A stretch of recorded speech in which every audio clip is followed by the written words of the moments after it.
అలాగే ప్రధానమంత్రి గారు శంకుస్థాపన చేసిన బల్క్ డ్రగ్ ప్రాజెక్ట్ కూడా జగనన్న ముఖ్యమంత్రిగా ఉన్నప్పుడు ఇతర రాష్ట్రాలతో పోటీ పడి తీసుకొచ్చింది.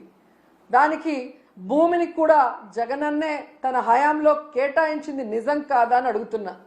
సో జగనన్న తీసుకొచ్చినవి మీ గొప్పతనంగా ప్రధానమంత్రి గారిని పిలిపించి మొన్న హడావిడి చేశారు తప్ప మీ పరిపాలన చూసి మిమ్మల్ని చూసి ఒక్క ప్రాజెక్ట్ అయినా ఒక్క పారిశ్రామికవేత్త ఒక్క పెట్టుబడి అయినా పెట్టాడని నేను అడుగుతున్నాను.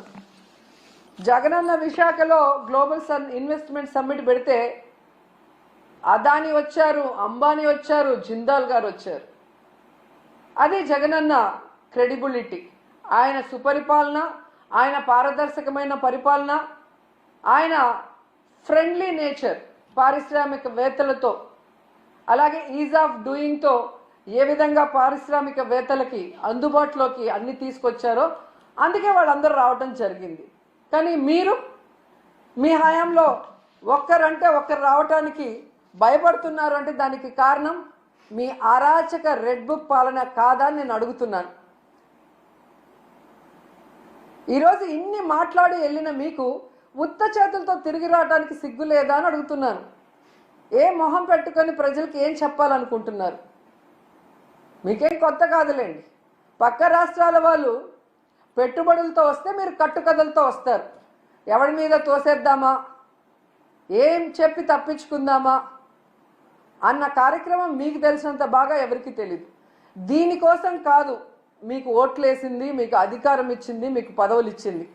ఇప్పటికైనా ఈ రెడ్ బుక్ అరాచక పాలనని మానేసి ప్రజలకి మీరు ఏదైతే ప్రామిస్ చేశారో ఆ ప్రామిస్ని ఫుల్ఫిల్ చేస్తూ ఈ రాష్ట్ర పరువుని కాపాడమని చంద్రబాబు నాయుడుకి, లోకేష్కి, పవన్ కళ్యాణ్కి తెలియజేసుకుంటున్నాం.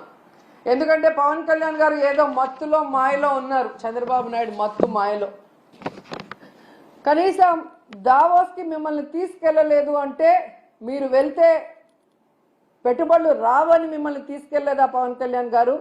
లేదా గతంలో మీరు ఒక ఇంటర్వ్యూలో దావోస్కి వెళ్ళటం వేస్ట్, దానివల్ల రూపాయి ఉపయోగం లేదని మీరు ఇచ్చిన ఇంటర్వ్యూ వల్ల తీసుకెళ్ళలేదా?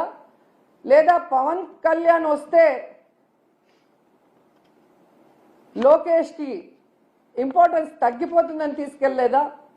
ఇది మాకు చెప్పకపోయినా పర్లేదు, కనీసం పవన్ కళ్యాణ్కి జనసేన కూలీలకి చెప్పాల్సిన అవసరం ఉందని కూడా ఈ సందర్భంగా తెలియజేసుకుంటున్నా. ఎందుకంటే అంత పెద్ద వేదిక మీద లోకేష్ సీఎం అయితే బాగుంటుంది, డిప్యూటీ సీఎం అయితే బాగుంటుంది అని ఎలా భజన చేశారో ఆ భజన చూసి పారిశ్రామికవేత్తలు ఎలా అవాక్కయ్యారో కూడా అందరూ గమనించారు. సో చంద్రబాబు నాయుడు గారు మీరు వచ్చి 7 నెలల కాలం అవుతుంది.